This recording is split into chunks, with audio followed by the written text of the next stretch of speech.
Hey guys, this is Letabo TV. Kidi Maasai Mara bwana. Maasai Mara, we are waiting for this guy called Big Jones. The CEO nage founder le Oltepesi Tinted Camps, and I think he's here. He's here with us. Mazita kwa moto sana. Hii interview ni moto, unaona? We have the hippos here. We have everything. So expect big things from us. This is Letabo TV, and kindly subscribe. Wow, and the big guy ashafika. The Big John, the CEO of founder Nagele Oltepesi Tinted Camps. Yes. How are you, Letabo? Most welcome. Thank you so much. Good to see you. Good to see you too. Yeah, pleasure to meet you. I'm Big John from Oltepesi. It's gonna take us like 30-minute drive to Oltepesi camp. Good to meet you guys. A pleasure. This is a hippo site. You get a lot of hippos. We call a school of hippos or a raft of hippos. And you guys, whoever have a camera, you can have it on you. Pleasure. Especially the short lens. We're going to do the short lens. Now, short lenses, you know. Because it's too near. Yeah, but actually the light is cut, or we call it the light is harsh. So we're gonna drive to the camp, settle up. And we have fun. And we have fun, and then we have the evening drive. Nice one. Guys, we are going to have some good moments with this guy, welcome. the Big John himself. Yeah. In fact, ukiuliza Big John from Narok town, they'll send you straight to this place. So we go. Yeah, we can pop to the Land Cruiser. Nice. Guys, the first time, if it is the first time you're getting to the Land Cruiser, just come and show you around. Yeah. Oh, Toyota Land Cruiser. Toyota Land Cruiser. Nice. Sorry, the door will have to come down. This is for why down, not? No, actually, Oltepesi Tinted Safari Camp is a little bit separate from other camps, and we're trying to do a very unique kind of safari. Yeah, sure. Like we do low angle photography. Taking photos from the lower angle. Oh, nice. Angle, which is very unique, and we try to be very, perfect. We're trying a unique style too. I love it. Our own system. I love it. So how do you do the shots here, maybe?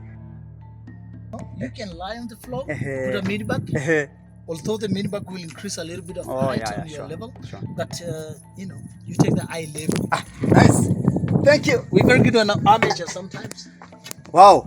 Welcome, guys. Let's take this journey together. Yeah. With this big guy, the Big John himself.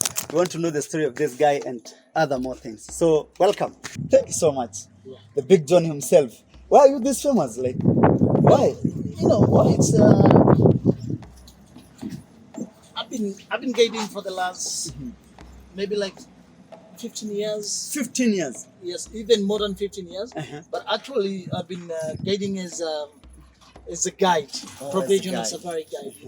We got this kind of stages: silver guide, bronze guide, and gold. Wow. But I guide for about 12 years, and after guiding 12 years, I intend to change into photography. Yeah, because I had people know you as well as a photographer. Yeah, so I'm very famous because I work as a photographer. I do my guiding as a photographer, but there's different a little bit. There is a light difference between photography and guiding. Yeah, there's a little bit slight because as a guide you have to talk about, you have to know these plants, you have to know these all the animals, you have to know the stages. But as a photographer, you need to position your car to the photographer. You have to deliver nice photography. Yes. So that's you why have to compete with the light. You have to know light, which time of the time. What are the basic things maybe you need to know as a photographer? As a photographer, actually, you have to know, like, for example, let's say, for example, animal hunting, like deer hunting. You have to know what's your exposure. What is, are you shooting? You have to know your shutter speed. Are you shooting 2,000 feet over a second? Are you shooting 1,600 of a second? Or 2,500 of a second? 3,000 of a second? How do you get this shot? Are you shooting? Like a very fast moving cheat or something? Actually, I recommend to my clients, actually to my kids, you have to shoot on F11 that is F11. That's the exposure. A speed of 2,500 or 3,000 sometimes. And depends on the light, is the situation. You have to get a little bit overexposed, and then you can make the picture on a light too. If you look at this is a small hand graphics. Actually, these boys, when they get very older, they don't follow the heart. They don't follow the heart. They get So older. they get older, so they can't travel with the big heart because the big heart travel a while along, But they, and then they change to they form what we call a bachelor heart. Bachelor heart. a bachelor had like they just go like No female in. no female. It's just big boys on their own, and you can see how they look I like. can see there are even these two here. Yeah, Can you stand maybe? Can I say that? Wow. Okay, like you see this ball, this big bull, it's even chewing the cat. They are called ruminant animals. They're like cows. They chew the cat. They regurgitate what they've eaten and then they chew again. And they wallow themselves in the mud. That's how they cool themselves. Wow. Wow. Because I see they Yeah. look Sometimes dirty. when they get very hot, they cool themselves by getting wallow in the mud. Wow. Wow. And a lot of photographers actually they like to have buffalo in the mud, to have a buffalo with a knock specker on his head. Can we get closer maybe? Yeah, Dominic, we can get closer to the buffalo. Wow. So this is the bachelor hat. This is the bachelor hat. This is the bachelor hat. Wow. But do they just stay by their own for the longest time or what? Yeah, How do they operate? Actually, they form what we call a bachelor hat, and they associate together. And it's not easy for a male lion or a female lioness to come into Are they because dangerous? they protect themselves. They're very dangerous.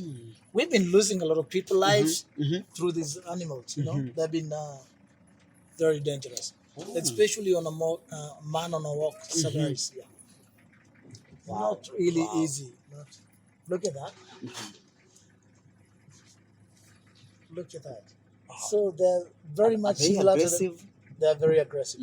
Very similar to the Maasai cows. They have a disease called the foot and mouth disease. Oh. So they can transmit the disease to the cows, and the cows they can transmit the disease to them. Oh yeah, what do you call that disease in Maasai? It's called foot and mouth. That's in English. In Maasai, it's Orkerobi. Oh, wow. I love it. Sorry, I can't remember. Sometimes I used to be a villager, but now I look at But now you I even love your English. By the way, have you gone to which university have you gone to? No. I've not been to any university. I've been a villager. Are you for real? Yeah. What's your level of education? I don't remember either. But actually, You don't remember? I don't remember. Definitely, Is it primary? Is it high school? Is it university? just a Is it- primary. Just primary. Primary. Hey. But I went to Form 1, Mhm. and then I don't know what made me to drop down. You can't even recall. I can't recall. Oh, nice. What's your worst moments in the park? Maybe when as a tour guide or as a photographer? Actually, it's a harsh light. Mm-hmm. When the light is really very harsh. Mm-hmm. When you got a bloody kind of all traffic, many vehicles, we don't like it, but photographer. Yeah. And we don't like this kind of iPhone people shooting on iPhone because they get closer to the animals, and that's Disturb not the good. animals. But a photographer, you stay like 20 meters away, 40 meters, You can just zoom and in. and you zoom in and out, and So we don't actually. But what the photographer matters a lot is a light. Light. Light. What irritates you more in the park? What will Irritates you, like what don't you like in the maybe on your line of duty? definitely crowd the vehicles. I don't like many cars Mhm. just stood in one place. Uh-huh. And actually, when the light gets and a lot of dust sometimes. Oh yeah. Yeah. Sure. Can we get seated with? Yeah. Wow, and what do you love most? What is your best moments, the day that you can recall and say this was the best day ever of my life? Like yesterday, I talked to my client yesterday that I can't resign this job. This is my best part of life, you know. I just found a male lioness, a male lion on sunrise. It's unbelievable. So you took some nice pictures or something? It was fantastic. You know, we had impala male with the first morning light, and then we had a giraffe, and then later on we have a male lion, which is fantastic. Definitely, I thought I could not ever resign on this job. This is my duty, and I love it, and I will work it forever. Yes. Okay. Like, how far has this job connected you to the world? How far? You have friends all over? I think I'm the most connected person in the world. The most you have friends all over? I have like you get to UK right now, and you can just a phone call away. I got people from London. I got people from Hampshire. I got people from I'm just talking about London. Yeah. I got people from Hampshire. I got people from London itself. That is the town. It's a capital city. I got people from Wales. That's a little bit north. I got people from coast of London. And I got people from Norway. People from Russia. Almost everywhere. Have you ever been attacked by any animals? Maybe the line of duty? Actually, it's very fortunate. It's just over there. You see this green line of bush? Yeah, I see. I was attacked by a leopard. Just there? Yeah, you see this marking? Look at this. Look at this. Oh, I see. You see this marking? I see. You see this? I got a marking. Oh, this one. You see this one? I got a marking here. What happened? I was supposed to look after the sheep that day. How old were you? I was 23. And my father said that you have to go to look after the sheep, and he was coming from the job. Yeah. And what happened? I was looking after the sheep, and when I was looking after the sheep, I had the monkeys barking. Monkeys. Yeah. The vervet monkey. Yeah. We got a difference between the baboons and other people, they call it monkeys as follows, but we call it vervet monkeys. They're making noise. And then I wonder what's happening. And then the sheep were just grazing close to the bushes, and actually the sheep went to the bush, and I saw them running out. And later that I went to WhatsApp. Check what's going on. And I tried to went, and I found a goat up on a tree. So you noticed that something I noticed not right. There's a leopard killed this goat. I knew, but I don't see the leopard. So I was actually trying to shake the tree. Just look at that. I was shaking the tree.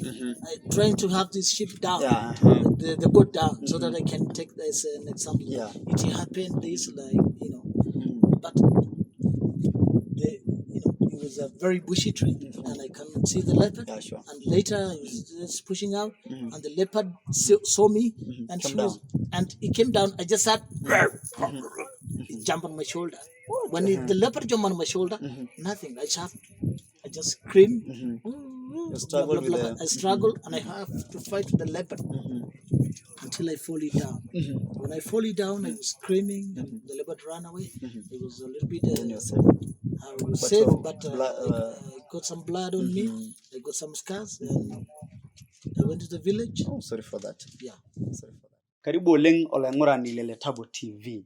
Ayiolo ajo kiamini oleng tonoshi rishat pookin ayake ajo naa sinanu naake irmagil ashu lewa naake kituak ashu oloing'ok naake lolosho le maa pooki rishata nahomo ajo naa sinanu tenkaraki naake yie mpaka Maasai Mara all the way mpaka naake olale loong'uesi le Maasai Mara alo naa kakintae orpayian kitok oleng ajo naa sinanu orpayian lenkanyit oleng yioloti anaa the Big John etii naake ajo naa sinanu camp yioloti anaa Oltepesi Tented Safari Camp. Kiti tenebo ninye. Ora mejing'oyie enkutuk naata olopeny, kayieu naa ninye inosaki yiok kila kitu ajo naa sinanu naake kuhusu maisha enye, kuhusu ajo naa sinanu impact enye tolosho le maa. Okulie baa kumok oleng, kajo it's a very very interesting story. Na karibu oleng. Big John. How are you? Good to meet you. Nice to meet you. Yeah. Big John.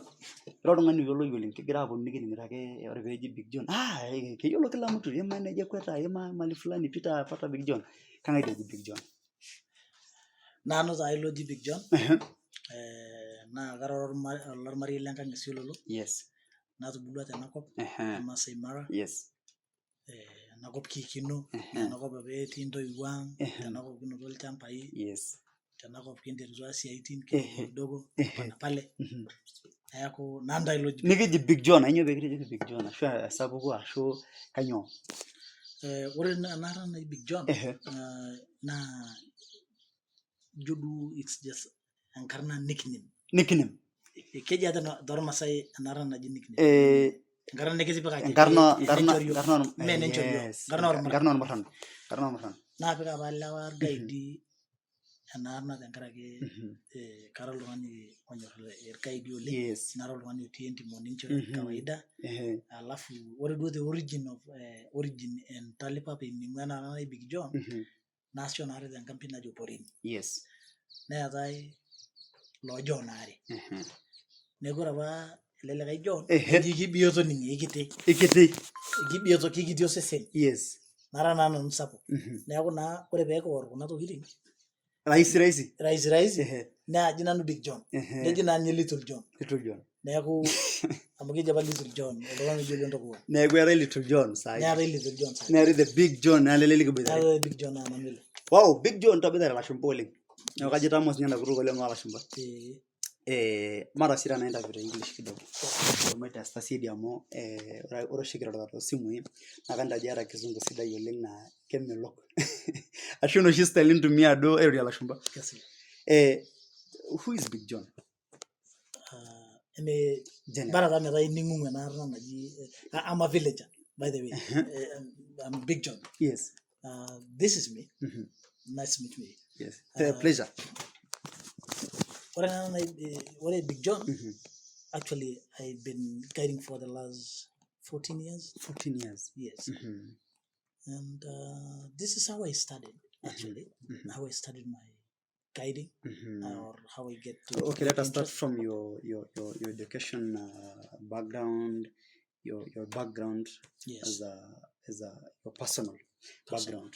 Do you have parents? Which school did you start? Primary maybe? Yeah. Actually, definitely I had my parents from the beginning, but I grew up without a mother. I didn't meet my mother, but I remember that I can really, I guess I know my mother. What comes to your mind when you think about your mother? No, I remember when I was really like, I think maybe 3 years, and I remember, I have a rough idea. My just mother a little. And then I was taken to school, and I had another mother, which was really kind of her, that he adopted me, and he grew me up. Wow. But I had my father. So your father was there? My father was there. And the interesting things about my life that my father took me to school, and the mother they took to me, she was the one very much caring of me. Wow. More than my father. The one that adopted you? The one that adopted me. She loved you more than the father? She loved me more than your father. So that's how I grew up. That's where I learned my English. She took me to school. And you were born here around? I'm born here around, like 2 kilometers away. And I went to school. And actually... You went to which school? It's called Talek. That's Talek. Oh, Talek Primary School. Yeah, this is just a Talek near the Talek, which is bordering the Maasai Mara. Yeah, sure. So I'm really grown up here. I went to school there up to my class 8 level. I did my exam.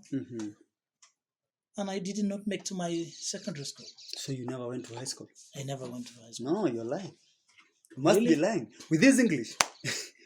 With this fluent English. No, I didn't, but so definitely, let me tell you the truth.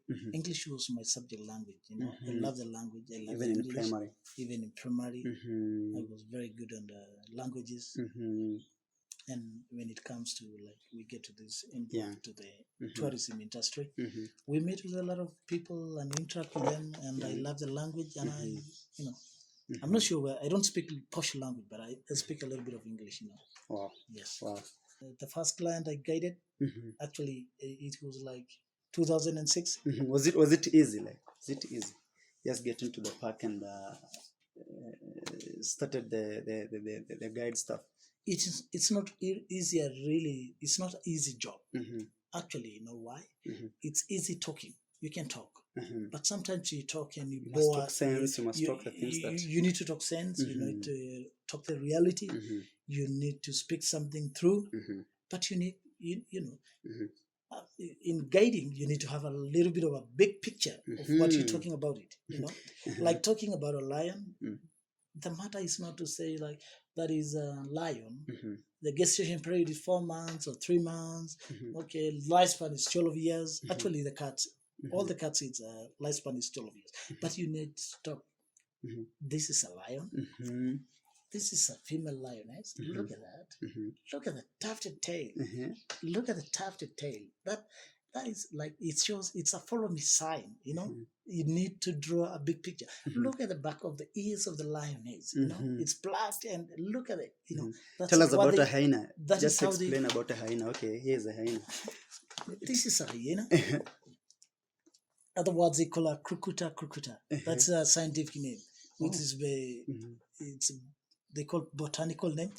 Yeah, but And so you say this is a Crocuta, this is a hyena. They live in in clans. They live in clans. They're really very social, or the hierarchy. The males are much, females are much bigger, dominant than males.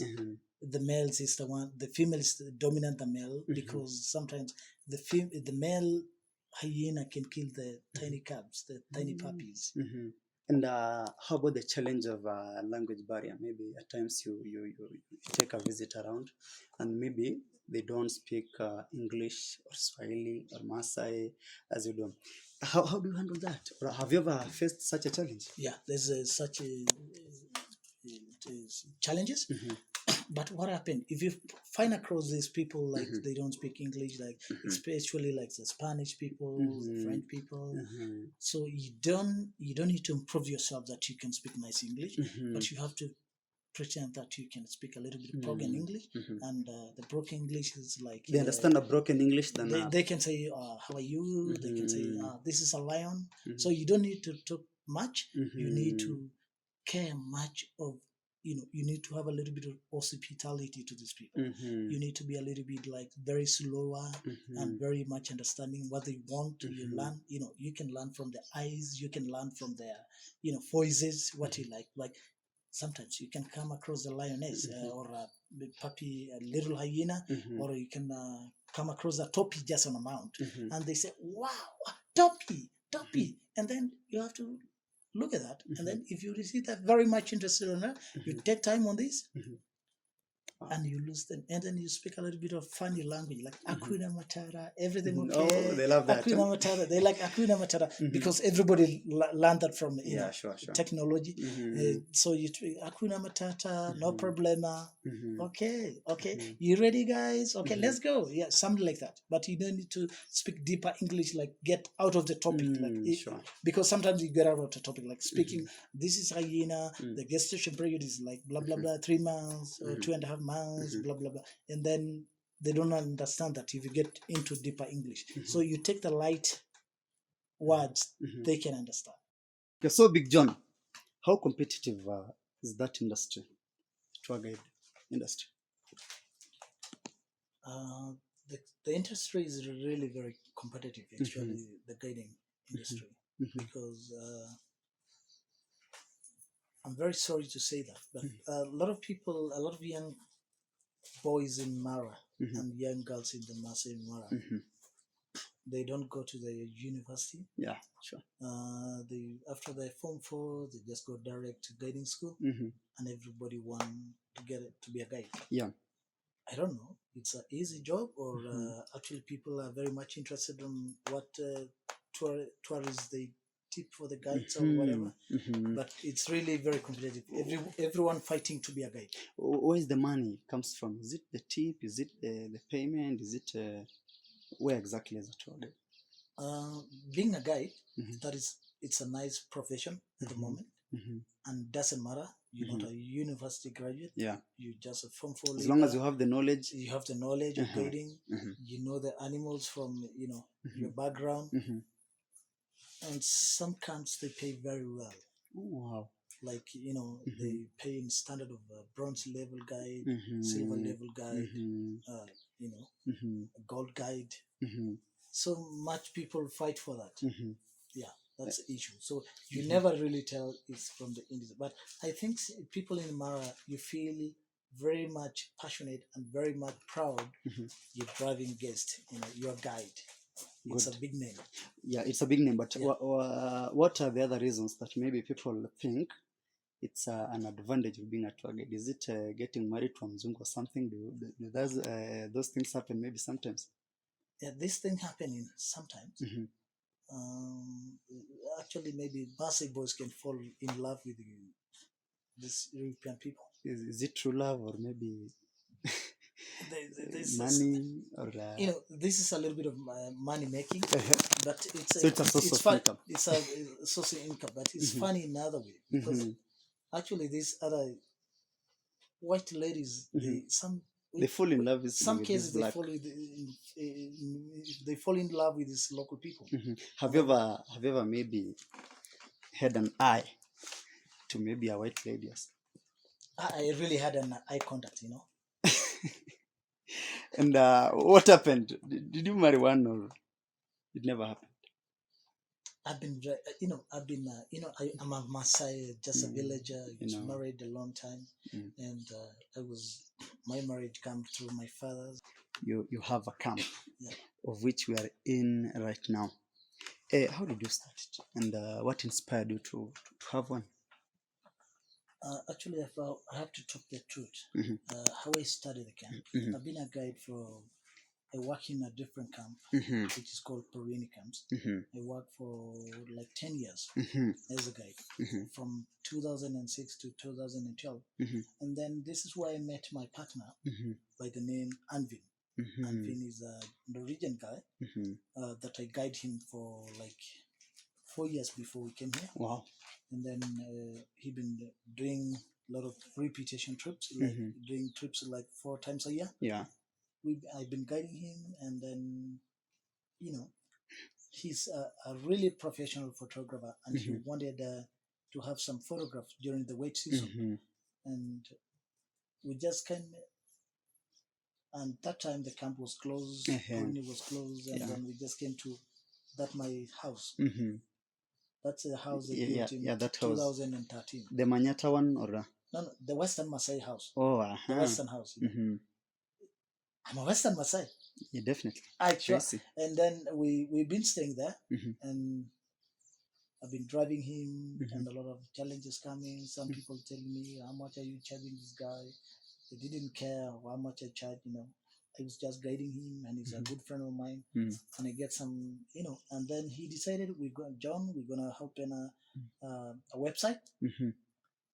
Okay. And then we open a website, and we got a lot of followers. And we started building the tent number 1, which is there. Yes, and then from there onward, we built tent number 2. This is where we are, and we keep going. We have more than 10 camps. Now we have like 12 tents. We just started simply like that. It's not like we have a huge money that we raise for the camp. No, it's step by step. Step by step. But this was a photography. Kind of set. So it's meant for photography, because I've even seen the set of the cars. Yeah, it's meant for photography. And I had a challenge during this time when we have a camp. Actually, a lot of people asking me, will tourists come to the village? That's a village. Yeah, sure. We are based it's in a deep village. In the village. And I didn't care much about that. But we sell the village in our website. We got a Maasai village. You need to have an authentic walk in the village. See the people milking, see the people giving, maybe the young girls giving the lambs to the sheep, wherever, and you can have a night in the village. And we have some guests have been doing that. They've been having a night. Wow. And then we found ourselves Mm-hmm. busier than anybody else. And Oh, also I like, see. Mm-hmm. and our photography, Mm. it's incredible. Okay, what's the difference between you and other camps? What's the difference between Oltepesi camp and other camps? Now I don't see much different, but the different now, Mm-hmm. we base in a village. Mm-hmm. It's your option. Yeah. We're not very luxurious that we Mm-hmm. can have children. We don't have a swimming pool, blah blah Mm-hmm. blah. Mm-hmm. We don't have this kind of beer like marula, Mm-hmm. whatever, much luxurious. Mm-hmm. But we offer very authentic safari and certify the photographers. Mm-hmm. High level photography. Mm-hmm. Yes. So for the best pictures in the Mara, It's a hat. It's a Uh-huh. heaven of cats. Mhm. Oltepesi, it's a heaven of cats. Mhm. Yes, that's what we say. Wow, Big Jones, you're maybe finishing our last words,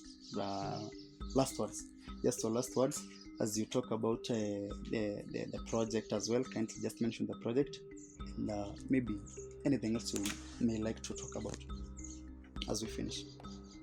As we finish, I would just love to say very much grateful and thank you to my partner, to all my photographers that have been guiding, to Ole, which is an origin photographer, that the first guy brought me the camera. Wow. Thank you to my partner Anvin, who is the guy who brought me to this level. Thank you to Jeffrey Wu. This is Jeffrey Wu. It's a Canadian photographer that is leading group in the Mara, and he really promoted me. And all other photographers that have been joining us. And thank you to Letabo TV for visiting me in a village like this. Yeah, sure. Coming all the way from Nairobi to the Mara. I know it's a bumpy roads and whatever, long way drive. Sure. I heard them saying it's called African massage. It's called the African massage, full massage, And you make all the way and coming and visit us in Oltepesi Safari Camp. Thank you for the community around that have been really very generous to us and very reliable. And thank you to all people we had the collaboration with. And thank you to my fellow guides that, I'm very prominent guide, They really love me and they know me. Who am I? And good association with them. Yeah. Well, we say thank you as well. Yeah. Thank you for making the headlines, because I think us coming all the way from where we come from to Nairobi to Maasai Mara, it's not just easy, because you're worth it. And thank you for the good work you're doing. Thank you for Oltepesi tented safari camp. It's the best place to come, guys. Kindly, if you come to Maasai Mara, just take a look at this camp. Just come and stay here. This is the best place you can ever be. It's called Oltepesi tented safari camp. On behalf of Precious Photography and Letabo TV, together with the CEO and the founder of Oltepesi tented safari camps, we are so much grateful to be hosted at a very nice place in Mara. We are so lucky, guys. It was not easy actually to get there, but credit to Big John. You have a very nice story. Thank you We are so much grateful. We as a young growing photographers, we are so nice, encouraged, and we can achieve. From where you started, we'll get there. Big John, we are so much grateful. Thanks for the host. Thanks for the hospitality. Keep connected with Letabo TV, Precious Photography. For any events, for all those things, connect with us. We bring you hot. We bring you burning. We bring you nice. Perfect. Your happiness Welcome. is our priority. Thank you. Yeah.